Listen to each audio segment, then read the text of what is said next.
અમરેલી જિલ્લામાં વારંવાર ગુનાઓ કરતા ઇસમો સામે કડક પગલાં લેવામાં આવી રહ્યા છે.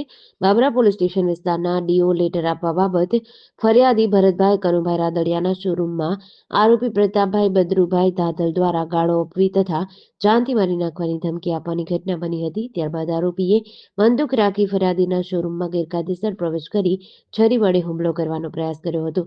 ફરિયાદીએ બચાવ કરતા હાથમાં 2 ઘા તથા છાતીના ભાગે 1 ઘા વાગતા ગંભીર ઈજા પહોંચી હતી. આ સાથે આરોપીએ જાનથી મારી નાખવાની ધમકી આપી ગુનો કર્યો હતો. આ બનાવના અનુસંધાને બાબરા પોલીસે આરોપી પ્રતાપભાઈ બદરુભાઈ ધાધલ વિરુદ્ધ ગુનો નોંધી વધુ તપાસ હાથ ધરી હતી. આ દરમિયાન પીજીવીસીએલ ટીમને સાથે રાખી આરોપીના રહેણાંક મકાનમાં તપાસ કરતા ગેરકાયદેસર વીજ જોડાણ તથા બિનઅધિકૃત વીજ વપરાશ થતો હોવાનું સામે આવ્યું હતું.